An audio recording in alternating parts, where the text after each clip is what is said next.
How do you build a personal brand on LinkedIn? In this episode, I share my personal brand building secrets. Plus, is TikTok about to fail? All that and a whole lot more in this episode of Inbound Buzz. Welcome to the Inbound Buzz podcast, your weekly jolt of all things digital and inbound marketing. Brought to you by redpandas.com.au. Now for your host and co-founder of Red Pandas, Moby Sadiq. Welcome to the Inbound Buzz podcast, episode 132. My name is Tony Cow and I'm joined by Moby Sadiq. How are you going today, Mobes? Good, Mr. Tony. Good to be here. So I see that Bali MMA. What's that about?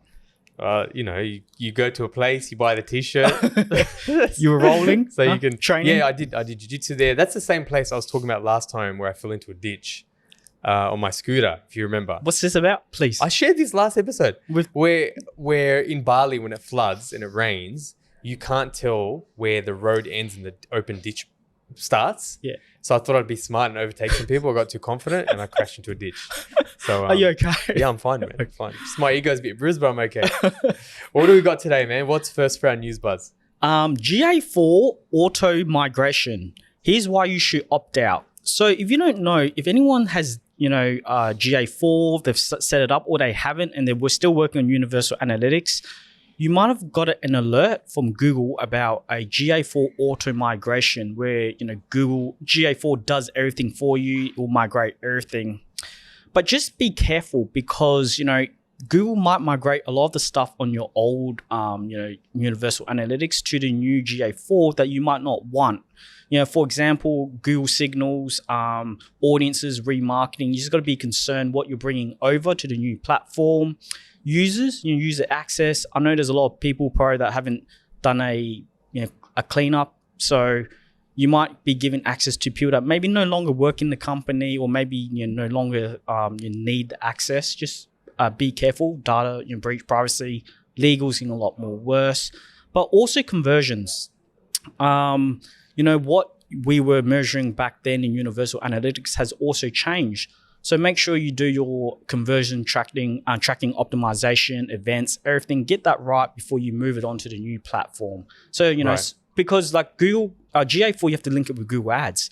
And you're presenting wrong conversions, it's going to misfire, mistarget on Google Ads. So you could migrate old problems into a new thing, even though Google Ads now connects differently to GA4. Yeah. So just be careful and mindful of how you migrate over. Not the most exciting information, but just be careful. That's what I'm trying to say. Yeah, I guess if you know what you're doing, go ahead. If you have an agency, make sure you run it by them. But you're saying don't just, automatic switch over. That's what essentially the takeaway. Exactly. Have a bit more control. Moving on. YouTubers share results of first month of Shorts monetization. So, YouTube Shorts currently came up with a new program called the YouTube Shorts Revenue Share Program. We spoke about that on the show, yeah. We have a influencer on YouTube that apparently generated 196 million views and made $3,000. Is that good, Mopes? Because you're an influencer. No, I'm not an influencer. No, but you talk about this is Zach King, right? So everyone, some of you guys might have seen Zach King. He does those visual illusion type of videos, and he actually said it's actually like this note we have here. It was 2 times better than TikTok and IG. So it's actually not. You've got YouTube monetization, the normal program. This is in addition to that. So what Zach King was saying, it is. Yeah, it's low, right? He got 200 million views to get $3,000, which is not game-changing money for anyone, but it's an additional stream on top. And he sees it more as a brand building stream. And the point is, it's like one of those things. Instagram and TikTok pay so little and it's so crap that it's 2 times more than that, but it's just 2 times more than crap. So, but think about this. The influencers don't make the money. That's not where they make money from. Like the TikTok influencers and the IG influencers, they make money from sponsorships and deals and as brand ambassadors. They don't rely on this for their income. Interesting. So, but yeah, it's good to see, it's the first month. It's good to see YouTube stuck to their word, and it's good just to see more competition out there. Absolutely. And I think this is a sign, Mobes, that for brands and businesses to jump on YouTube Shorts to get their brands out there, because it's another form of attention, and people are on it, right? And that's what we want. Well, speaking of getting off other channels and diversifying, in the next news buzz, US TikTok ban moves a step closer, with Biden given approval to rule on the app. So this is something that the American government has been trying to shut down since 2020. And so apparently the US Senate still has to give sign off before a ban can be implemented, but it's another step forward. Like he signed off approval to make a ruling on the app. So it's one of those things, like we were talking about this earlier. I'm like, you joke about an influencer. I'm only an influencer on TikTok. Like it's the only one where I have like 35,000 followers, right? If I put all my eggs in that basket and TikTok goes down, then what happens to my following? This is the thing. History always repeats itself. Vine creators complained when Vine got taken down. Facebook creators, Instagram when they changed their algorithm. So if you haven't learned before, you're going to learn now, right? You need to diversify. So that's why all of our TikToks, all of our shorts that are from this show, we actually cut up and we put on YouTube Shorts as well. And it's building slowly a bit of a following. It's diversifying more content. Interesting. That's good insight. LinkedIn adds new visual display elements on user profile scheduling tools for newsletter. What's this about? So there's a couple of things here. Now, this one, it seems kind of boring, but I was actually really excited by this. So if on your app, if you open up your LinkedIn mobile app and you go to anyone's profile and you go on activity, you can see things that they've commented. I do this all the time, right? Things that they've commented and also their own posts and articles. And there might be one or two other things. But now in this screenshot I'm looking at, and I think it's a beta because we don't have it in Australia yet, they're actually going to add videos and images as well. Now, I might be reading between the lines here, and kind of drawing a long bow, but LinkedIn, and this is great because we're going to be talking about this later today, LinkedIn historically has not optimized for videos. It's the only social network that actually either you have a nil benefit or, if anything, negative benefit. And I'm not the only one. I've spoken to people like Marcus Sheridan, spoken to a lot of much bigger creators than me, and we all agree that when you put videos on LinkedIn, it's either nil benefit or negative benefit. So the fact that now, again, I might be drawing a long bow, but the fact that now they're going to have a section where you can go on someone's profile and see videos, and videos is definitely first after post, and images could be a sign that times are changing. That's interesting, right? Because you think that videos will grab more attention and put people on the platform longer, but they push. Look, Microsoft is like your old grandpa. Like he resists. Then eventually he gets onto DVDs when everyone's on Blu-ray. He gets on Blu-ray when everyone's on streaming. And he gets onto streaming when everyone's moved on to the next thing. So that's what Microsoft is like. Microsoft owns LinkedIn. It's maybe they're finally coming on, right? They're slow to the party, but they're here now. The other thing that this talks about, it's funny, like LinkedIn pushes its own things. And one of the big things it's been pushing, and I've seen more and more brands do this rather than personal, is newsletters. So this was a really interesting stat. Like newsletter creation in the LinkedIn app was up 10x last year. 10x, 10 times more newsletters were created on LinkedIn last year. Now, I'm going to withhold my judgment for now because I know that my own bias does not represent the market, but I don't have room in my head for another place to subscribe to newsletters. You know what I mean? Like I've got newsletters, then I've got my TikTok, and now I have to go to newsletters on LinkedIn. Like I subscribe to some newsletters that also have newsletters on LinkedIn, and I personally just ignore them because it's too much noise for me. So they're saying creation of newsletters has gone up 10x, but it doesn't mean that consumption has gone up 10x as well. So I don't know. The jury's out. Let's see what happens there, but they're definitely pushing newsletters right now. Please, LinkedIn, give us engagement rates, right? Okay. So our next segment, featured buzz. My personal LinkedIn brand building strategy. More LinkedIn. I love this. Yeah. So today's, LinkedIn, if you haven't already guessed it by the title and by the intro, but here I wanted to talk about my personal LinkedIn brand building strategy. So I kind of am really keen on sharing this one because often you follow influencers and they talk about big numbers and I landed $500 million and I made X amount of money. I haven't made anything near that, right? But I've been consistent. Like the numbers that I get are more attainable for the average person, right? So I actually what inspired this, and I'll be sharing my screen for a lot of this one. I put out a post, I think it was last week, and I'm going to find it here. Let me read it out.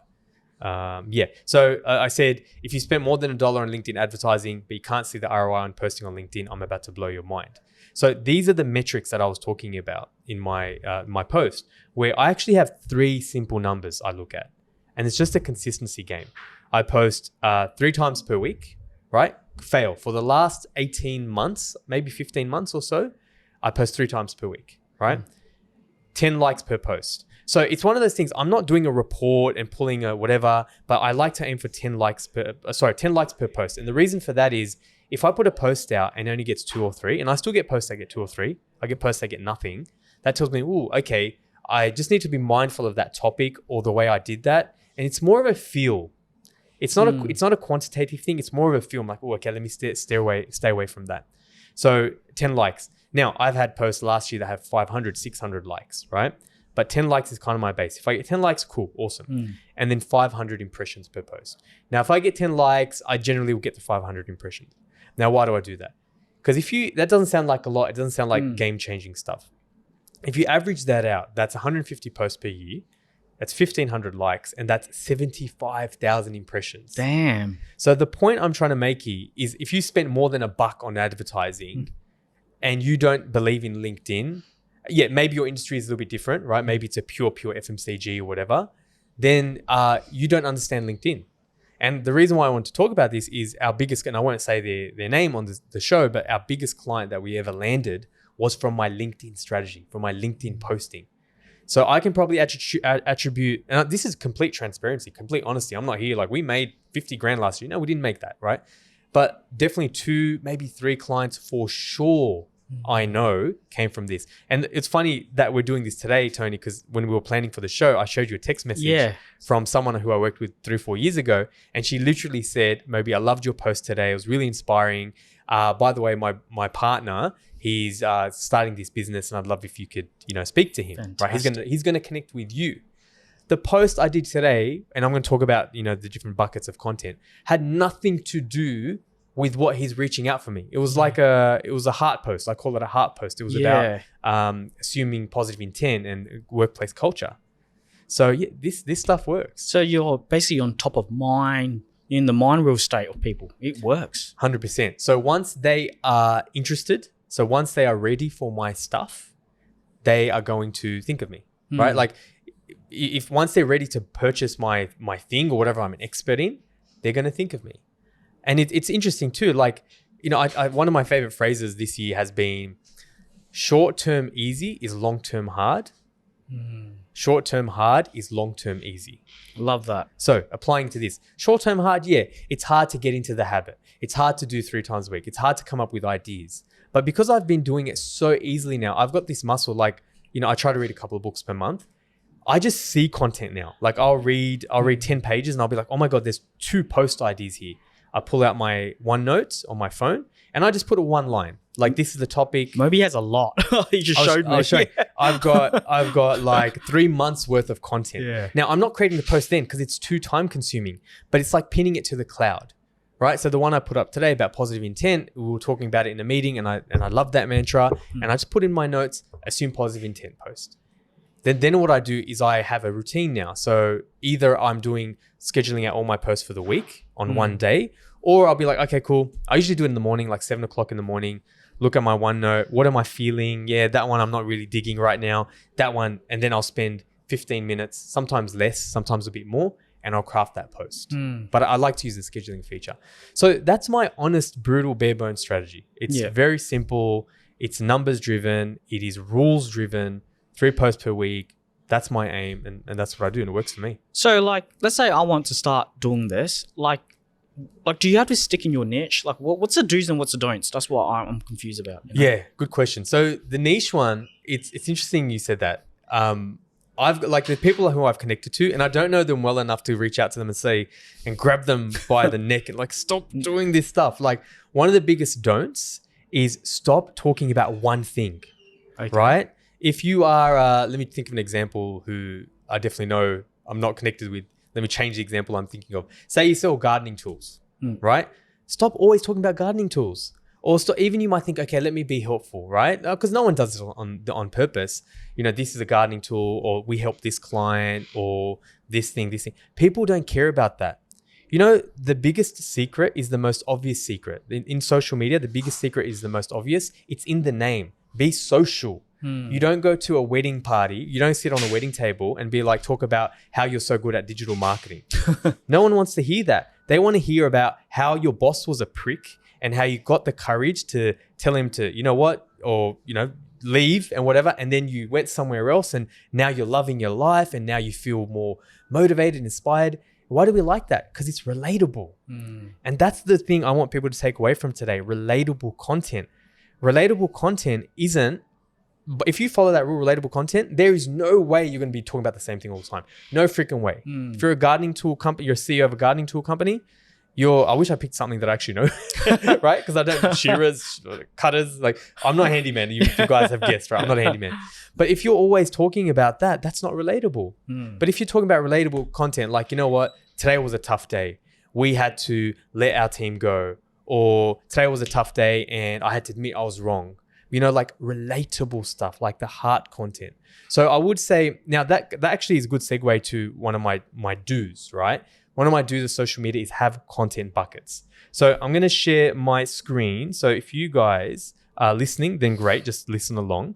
But if you have access to a computer, head to Red Pandas. What's the episode today? Episode 132. 132. Okay. redpandas.com.au/EP132. And you can look at my screen. So I talk about the types of content. So this goes back to your question around should you niche. The first type of content is utility content. So utility is like some sort of advice. Now, this one isn't that difficult for people to think about. I think people know about this. But like, for example, I'm sharing a post by Liz Ryan. She's the founder and CEO of Human Workplace. And she's got a post, is career reinvention in your future? It can be scary. Here are some tips, whatever, right? So you're an expert and you're giving people utility and advice. The next one's case studies. So this actually, I pulled this presentation out of some LinkedIn training we did for a corporate client of ours. But I was talking about case studies, like things, and it's not just here's a case study, but stories, experiences. I speak to a lot of students and they talk about what do I talk about? It's like, hey, share your experience. That's also a case study. This is my favorite one. And I think this is the one people don't do enough. And that's, I spoke about this before, heart content. Okay. So funnily enough, the post I put today was about assuming positive intent. And I want to share my screen too and just show like the posts, that the kind of diversity of posts that I do was about assuming positive intent, about culture. I got a message today about a marketing contract. Oh, nice. Or a marketing deal, you know, two different things. But the thing is that it's like being relatable. Like it's like going at a party and, you know, liking someone and, you know, saying, oh, hey, what do you do, by the way? Oh, you're a graphic designer. Hey, by the way, you know what? We could actually use you. But you have to like them first. Sure. You know what I mean? You're not going to go with someone who's just flogging their own crap, right? Sure. So the internal wins and heart content. So for us, that might look like a win by a team member, something that we achieved together. Heart content, I'm sharing my screen here, is when we had the bushfires, you know, a few years ago, you know, Red Panda sponsored a koala. And I actually don't like promoting stuff that, and I know a lot of people like this, you know, if you're listening, like, yeah, that's me. I don't like promoting when we've donated or done something charitable because you don't do it for that reason. But the way I think about it is if you bring light to a cause, then that's 100%. A good intention, right? So yeah, so far we said utility content, case studies, internal wins, heart content, and industry address or advice, you know? So for example, one of the things that works really good on LinkedIn is controversial topics, right? So, you know, you'll see stuff like salespeople, stop doing this thing immediately. Yeah. Right? So that's an example of an industry address or an advice. If you're a CEO, you're a particular field, say you're in solar power, you can talk about stuff that's happening in your industry. You should. If you say you're an expert, you're a thought leader, you have a voice and you should be using that voice. But that's my kind of long-winded way of saying, look, you know, focus on content buckets. So it's not niching, and that always grinds my gears when, you know, a photography business or like a whatever business, all they talk about is their shit. Like, don't do that. But at the same time, don't just do everything. Yeah. Yeah. Interesting. Wait, so just one last question. Do you have to position yourself as an expert or it doesn't have to be? Yeah, I've spoken about this a lot. I like a lot of the TikToks that I did for LinkedIn, you know, I spoke about this. It's really about relatability. Yeah, okay. Like there's too many experts out there. Like no one cares. That we don't need more experts. Like really, right? It's more about relatable. This is what we tried. This is what worked for us. I think the expert thing is a byproduct of doing it long enough. You know, so I've done so much heart content, so much leadership content. I do not claim to be a leadership expert and I will never claim to be a leadership expert, but the mind of some people, they might see me that way because I keep posting about that stuff. So my relatability has turned into expertise. Interesting. So, yeah. Okay. What about repurposing the content? Yeah, good point. So this falls into my don'ts category. Now, so obviously one will stop talking about the same salesy stuff all the time. Unfortunately, don't share links and don't share posts. Why? Don't reshare posts. For whatever reason, is when you share links, almost any platform, the platform doesn't want you to leave the platform. And we shared this last year. I don't know if it's still relevant, but we were talking about the fact that don't put a link in a post. Yeah. You'll probably get downrated or downsampled for it. Shadow ban? Shadow ban. There's been some experiments people have done where they posted a link 1 hour after, which I've been experimenting with, which I kind of like. So you put out a post and you put a link in the comments maybe an hour or two after, but don't share links. Like, here's a blog post, right? So that's the other don't. Don't just, like, that's not repurposing. If you're doing a blog post, it's not repurposing to share that blog post. Hey guys, go and leave LinkedIn, go onto a website that's going to take 3 seconds, 4 seconds to load, scroll down and read my shit. No one's interested in that. Repurpose that. True repurposing is you take that blog post, you turn it into carousels or slides. That's a format that's working really well right now, right? So what else? What else shouldn't you do? Now this one, it's don't reshare posts, right? Okay. And I'm just being honest. I'm just being like honest, right? Like, people will reshare my posts, and that's really sweet, and I'm so grateful. But LinkedIn doesn't. And try this. I'm sure now that I'm saying this, people are thinking about it, it's happened. When you reshare someone else's post, LinkedIn doesn't give you that much weight or distribution. And for whatever reason, people don't really like to resonate with a reshared post. For whatever reason, that's been my experience. Right. All these rules can be broken, but these are the norm, not the exceptions, what I'm talking about. Interesting. Yeah. We don't reshare. Okay. That's interesting. Yeah. That's controversy, right? Yeah, I guess so. It's kind of like, I hate to say it, but it's just true. That, like, it's just been my experience. When you reshare, LinkedIn doesn't like it. Some of the other do's whilst we're on this topic, so we said definitely have content buckets, have varying formats. So I spoke about slides, like using the carousels. The other thing, and this is something I learned from other influencers, is LinkedIn loves selfies. They love selfies, right? If you post, the biggest problem I find is people don't want to be vulnerable. When they start, they're like, here's a link, here's a post, right? Here's something that I learned. But people want social, like, they want relatability. They want to hear about your story, your problems, your challenges, the positive spin on them. Positivity is the other thing as well. So that drives people away from sharing a photo of themselves. One of the first photos that I shared was a photo of me and my family in our jiu-jitsu uniforms, right? And that just went gangbusters. It just went crazy because it showed people a personal side to me, right? And at that point, I wasn't really doing personal stuff, but it showed them a personal side. Oh, he's got a family, like his kids, whatever, like, and they really like that. So selfies is a good little hack. You don't do just one thing all the time. I might get targeted. You seen the jokes? Yeah, I know. It's up to you whether you want to share that, but Tony's starting to get some fans comments. But you know what, I said this to you before, like, when you start getting haters, that's when you know you've made it. It's like, mama, I made it. I got trolls now. Right? So photos, slides, obviously written posts are still the number one thing, like written posts.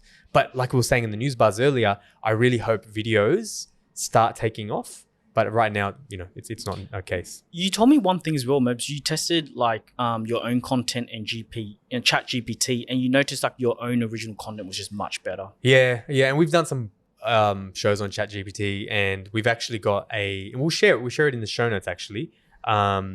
We've created a Notion for free. Like, so Notion is just a resource where you have links and stuff, where we shared, I think, 20 of our best Chat GPT prompts. And there's no gate. You can just go on, the show notes. You can grab it for free. But one of those is actually creating LinkedIn posts, which, to be honest with you, most of the time when I've used ChatGPT for my LinkedIn post, it hasn't really worked most of the time. Now, I will say one time I was a little bit cheeky this is a very transparent, honest show. I found a post by an influencer, like a big influencer, And I said, ChatGPT, rewrite these posts to make it look, Natasha's laughing in the background, to make it look non-plagiarized and unique. Yeah. And it gave me that post in that format, in that whatever. And I'm like, oh my God, this is pretty good. I'm not going to lie. I used it. I only did this once and I did rewrite it a little bit. I didn't feel bad because it's a massive influence. It's like Gary Vee level influencer. And I changed it enough to, because man, there's no such thing as new ideas. You know, as humans, we are creativity feeders. We're creativity funnels. And that's why I always advocate reading and consuming, right? Because there are no new ideas. We take bits of ideas in the funnel in our creativity and we spit out our new variations. Yeah. So that's probably me justifying stealing someone's post. But I've had very limited success at the moment with ChatGPT and LinkedIn. Love that. Anything else you want to add? That's all. I know. Sorry for going a little bit over there, but let's move on to one of our favorite segments of the show. Can we fix it? Moby and Tony, can they fix it? Moby and Tony, yes they can. All right. So, what are we looking at today on Can We Fix It? A website called Golfspace. So you can go check it out, www.golfspace.com.au. And if you... Yeah, you drive, Sonny. Yeah, okay, cool. Fantastic. Thanks, Mo. So looking at the website, I'm not a golf fan, and I don't think you are too, Mobs, right? Like, do you know anything about golf or? No, nothing. Okay. Nothing. So let's just first glance at this website. Just looking at it from my story brand, point of view and framework.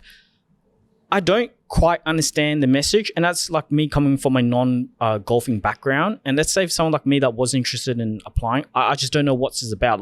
Like you said, Moses, is this about software? Is this about like coaching? Is this about going to play golf? Or like what is this about? We don't really know. Yeah, so I did. So you brought this to Can We Fix It today? And you're like, that's what we're going to talk about. And when I first saw it, because that was the first time today I knew about this brand. I know someone in the team has worked with them in the past, but I had never worked with them at all. And yeah, I didn't know what they do. Like I just couldn't tell what they do. So if you're not following along on the video, the headline is the space that golf's been missing. I couldn't tell what they do. Like, is this do they sell golf stuff? Is it golf coaching? I thought maybe for sure it's golf coaching, right? Like golf coaches teach you how to do stuff. And then I did see some visuals. Yeah, there's like a track, and I guess and there's golf happening there. Maybe it's golf, but I really couldn't tell what they do, and that's a problem because I don't know shit about golf.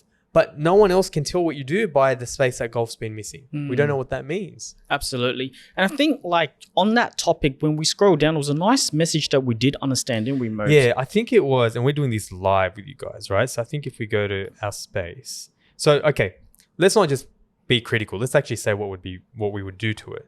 But there was a line here. Yeah. All right. So on another page, if you actually go into it, it has this really nice line.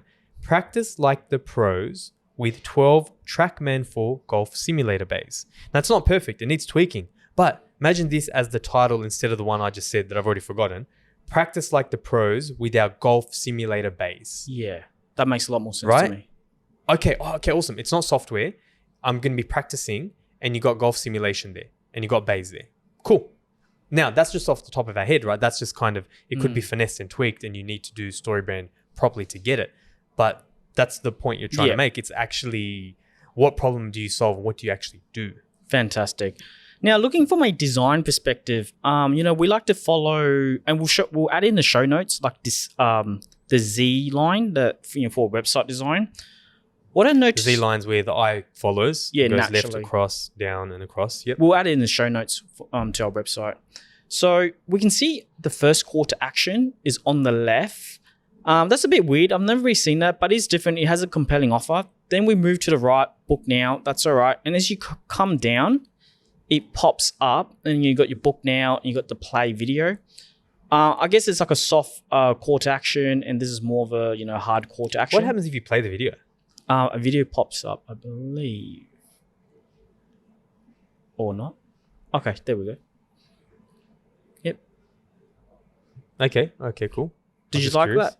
Music. Yeah, it's cool. I mean, it looks very similar to the video that's in the background video. Oh, okay, yeah.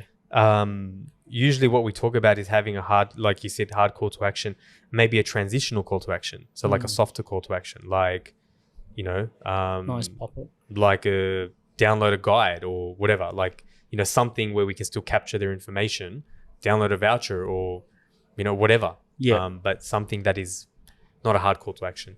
What I would like to do as well from a conversion rate optimization perspective is maybe try having this free 2-hour intro pass offer at the start and see how much leads or whatever conversions you're tracking.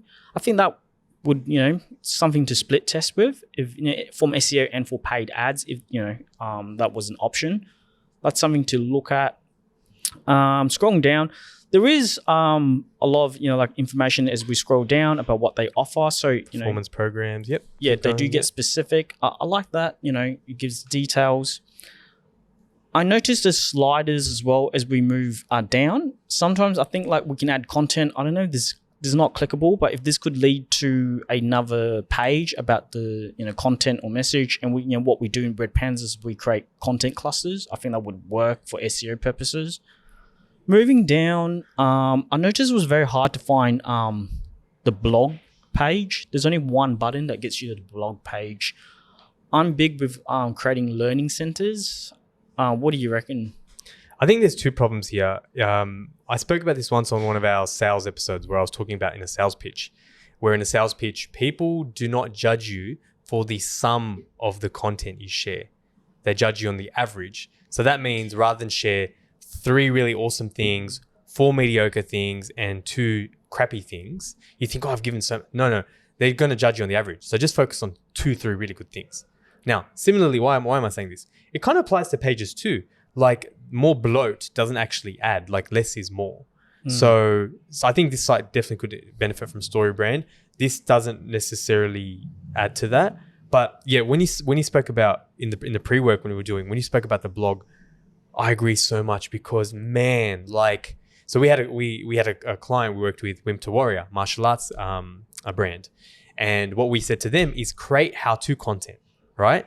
How to throw a jab, how to do a double leg takedown, how to do a sprawl, right? Like just really functional stuff, right? It's very top of funnel type of content. That's what these guys could do, right? They could do how-to content on how to golf. So, for someone like me, right, who wants to impress a big client or got invited to a golf thing, what the hell am I supposed to do? How to not embarrass yourself with a golf club. Yeah. First golf clubs you should buy.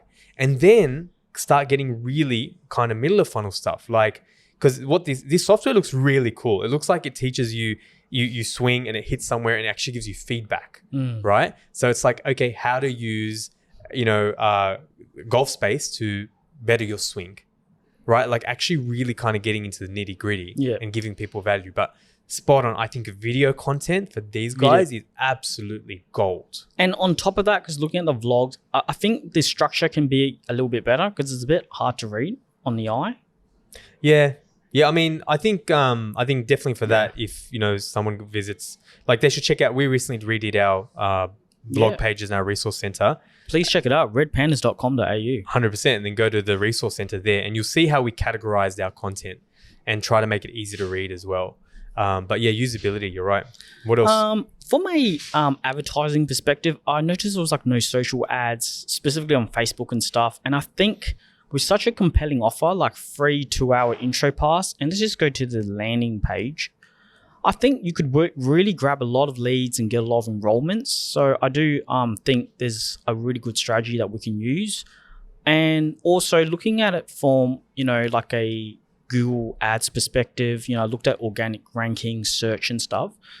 There isn't so much search in the industry about that. We're talking 400-500. I mean, yeah, it can be, a lot in some industries, but I think the business and industry needs to generate a lot more demand generation and brand awareness. So like with socials and with some channels on Google, that will help to get more searches and more clicks.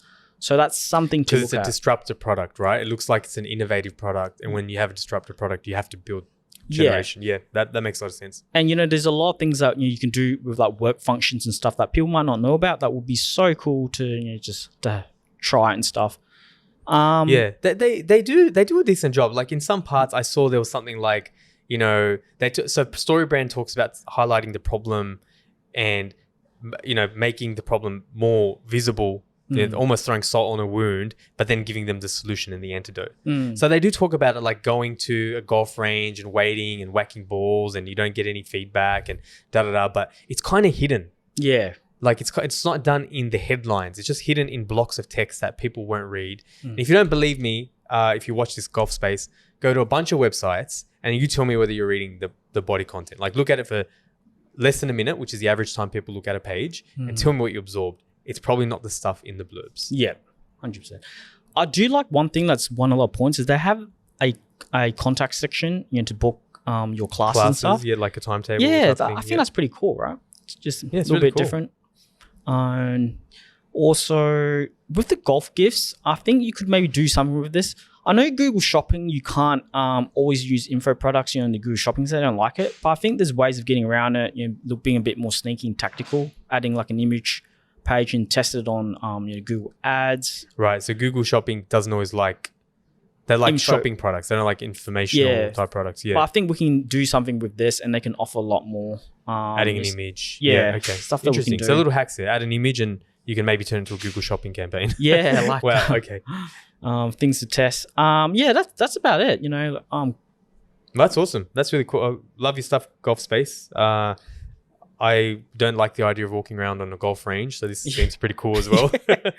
Guys, if you got any value, please, we haven't said this before, but leave a comment in iTunes. Go to iTunes, click on the 5 stars, leave a comment. Maybe we can balance out some of the hate that Tony's been. It hasn't been that bad, actually. We're just playing around. Yeah, just maybe some of the comments that he's been getting on TikTok. More comments my way, please. 100%. And if you like this, please check it out. And we will join you again for another episode of Inbound Buzz. See ya. Thanks for listening to Inbound Buzz. Learn anything? Return the favor by spreading the word. Want to make your mark in digital? Need help with your digital strategy, inbound, and marketing automation efforts? Then visit redpandas.com.au and be sure to tune in next time for another Inbound Buzz hit.